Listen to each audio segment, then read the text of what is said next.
بریم سراغ موزیک.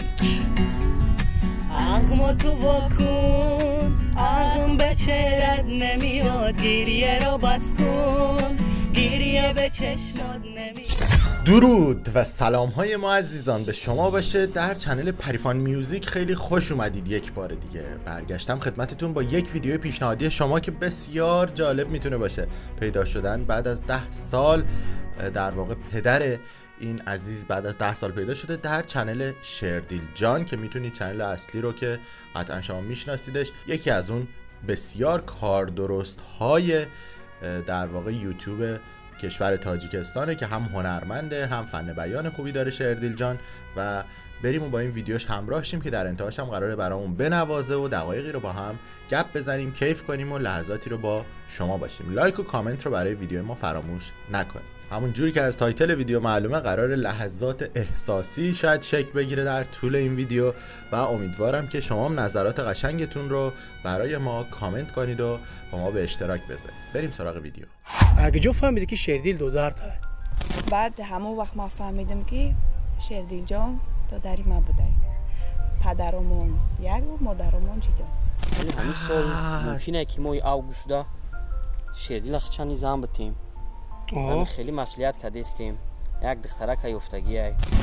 عقم تو واکن، عقم به چهرت نمیاد، گریه رو بس کن.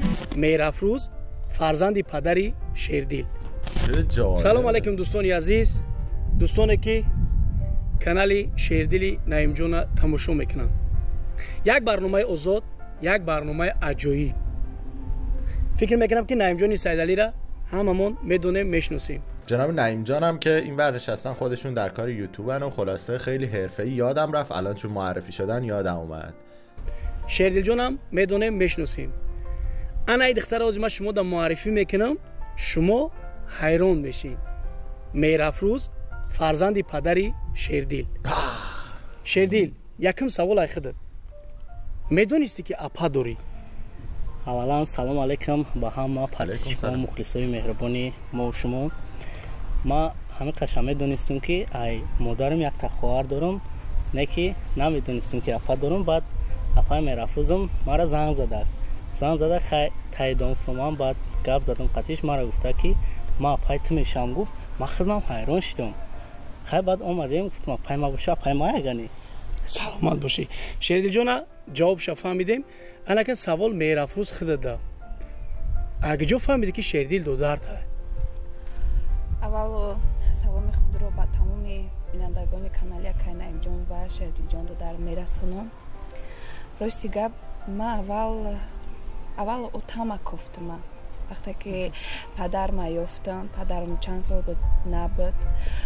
وقتی که یافتمش، وقتی که پرسیدم که ما اکا دادر خواهر یگان چی ای شما هست دارم. بعد همون وقت ما فهمیدم که شردیل جان دادری ما بوده. چقدر جالب، یه سورپرایز احساسی بوده. پس یعنی اینکه اینا سالهای سال این رو نمیدونستن و الان متوجه شدن. خیلی میتونه عجیب باشه حسش. خود هر کسی خودش رو تو این موقعیت قرار بده میفهمه که چی میشه. پدرمون یک و مادرمون جدا. دوستای عزیز، فکر میکنم که این خیلی برنامه را شما هم انتظار نبودین. جواب شردیل فهمیدیم، جواب میرافروز فهمیدیم. خوب اینجا گوش میکنیم فکر اندیشه های نعیم جان سیدعلی را. سلام علیکم مخلصای مهربان، دوستای عزیز. موضوع یک موضوع هست که من در حیرتم روزیاب. وقتی که من شردیل جان 5 سال پیش با فرزندی قبول کردم، رحمتی ماماش زنده بود، رحمتی باباش زنده بود. داستان جالبی. مادرش در روسیه بود، در فدراسیون روسیه کار فعالیت میکرد. خیلی بعدا ما مادرش به تاجیکستان آوردیم و زیرش در کلوب زندگی میکنه، مادر شردیل. بعد من پرسیده بودم که مثال مادری عزیز شما چند فرزند دارین؟ گفته بود که 2 فرزند، شردیل جان و خواهرش سیحونه. خواهرش هم خیلی ما خط شردیل بسیار رفته ها داریم. در موضوعی که میرفروز میگه خیلی کفتکو کده پدرشه یم گپ زد موضوع یک موضوعی هست که بعدا همیخه معاین کده که اینو حالا اینو تازه متوجه شدم. یعنی نعیم جان در واقع شردیل رو به فرزند خوندگی قبول کرده، درسته؟ الان درست فهمیدم اینو؟ 5 سال پیش تا یه چه اتفاقی بوده؟ ویدو پدرشون یک حالا ما مادر شردیل خطی هم گپ زدگی نیستم، خطی وای گپ زن در کورای خیلی با همش وقت ساعت نشان میته شردیل مثل که دیگه شوگودار اکثریت هم شردیل جون پیش ما آوردگیه. میرم گوی پدر جان مرا یک دخترک زنگ زیسته که من خیلی وا بخورم بعدا خیلی وا خوردیان گفته که تو دادری مایی خیلی شردیل خودش اپا مایی میگه من میگیرم شن نگاه بینش میکنم دستگیریش میکنم نو یک اپای دخترک میگه که من سراینده میشم رنگ دادرم من یک جویا خطی شردیل سرود بخونم و در خدمت خلق وطنم باشم. این چیزا ما حواله میتونم با شردیل اگر شردیل خودش بخواه اپاش دستگیری کردن دستگیری کنه. ما دا چند تا شاگرد اوزی زورم نمیرسه خیلی مرده کلان شده با بعدا خیلی فکرش نکنن میتونن که یک جویا دویت کنن. چه قشنگ گفت. یعنی گفت اینجا دیگه چون خودش مردی شده برای خودش بزرگ شده این اختیار با خودشه که اگه دوست داره باهاش آهنگ بخونه با هم دیگه هنرشون رو ادامه بدن اینجوری دستشو بگیره و خلاصه قرار کلی دوگانه های دوئت های زیبا هم از شردیل و خواهر جدید یافت شدهش بشنویم و الان هم که باید صداش احتمالا آخر این ویدیو بشنویم و فکر میکنم صدای خوبی داشته باشه. یه کوچولو شما اول پیشنهادی مخلصا کنن ولی همین سال ممکنه که ما اوگوست شردیل خچانی زن بتیم همین خیلی مسئولیت کرده استیم یک دخترک یافتگی ای با هم خیلی فکر کرده استیم که اقلا یک سال دیگه بیست چند نقشه های همه یک از دوری ما هم نمیرسه که میگن کج بشی و راست بگو برادرای عزیز لیکن انشالله که خیلی اگر همه کار حقیقت داشته باشه حتما دستگیری میکنیم. باز این شردیلم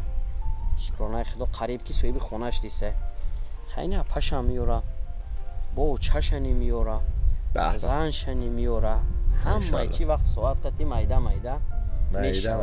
نه که برای دستگیری کردن شردیل خیلی یک بار قطعی میرفوز که یک تا یک جویا سرود بخونین مخلصا گوش کنن فکر عقیداتون حتما در کامنتر بگین بعدا از خیلی با صحبت میکنیم. این خبرهایی که نعیم جان گفت فکر میکنم که شما دا خجال کننده میشه و که شردیل زن میتونه میگه این خیلی اپاش هم پیدا شده خبرهایی خیلی گوش میکنیم اگر نعیم جان گوش میکنیم بریم سراغ موزیک. اغم تو واکن اغم به چهرت نمیاد گریه رو بس کن گریه به چشمات نمیاد دروغ حرفات زندگیمو دادی به باد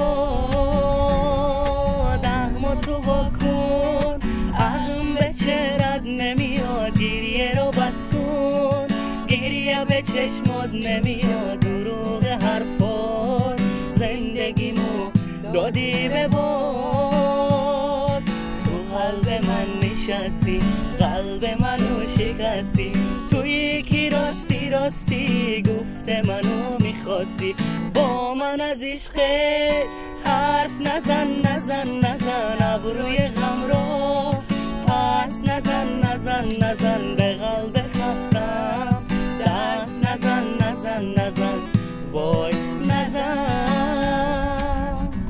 دوئت خوبی بود خیلی هم صداشون به هم دیگه میخورد. البته که تسلط کامل رو مثل شردیل جان نداشت ولی خب تازه شروع کرده تازه هم دیگه رو پیدا کردن. فکر کنم که خیلی بتونی در چنلش در واقع دنبالش کنیم و اگه ویدیوهای چی میگن هیجان انگیز جدیدی از موسیقیشون و از آهنگهای جدیدشون اومد با هم دیگه ریاکشن کنیم و با پریسا بشینیم اینجا گوش بدیم لذت ببریم. نقص اوضاعتون هم خوب در 3 روزی که برنامه انیق شید فکر میکنم که شما رو در خونتون صنعتکاری هست. بله نعیم جان بله. چی میکنیم؟ چی مقصد؟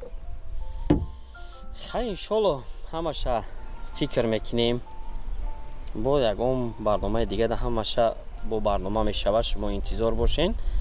مادام آوازشون یک جایه ده فکر میکنیم خوبه. خیلی دوستای عزیزی ما که با شما کامنتر کردین، کامنترهای شما پیشروی شما نظرتون رو تو این کامنت ها بنویسید که آدم فکرش واسه میکنه، مقصدشون رو میفهمه. همشه میفهمی. کامنترهای شما رو انتظاریم. برنامه آینده را انتظار باشین. خداوند نگهبانتون. خداوند نگهبان شما هم باشه، خدا نگهدارتون باشه.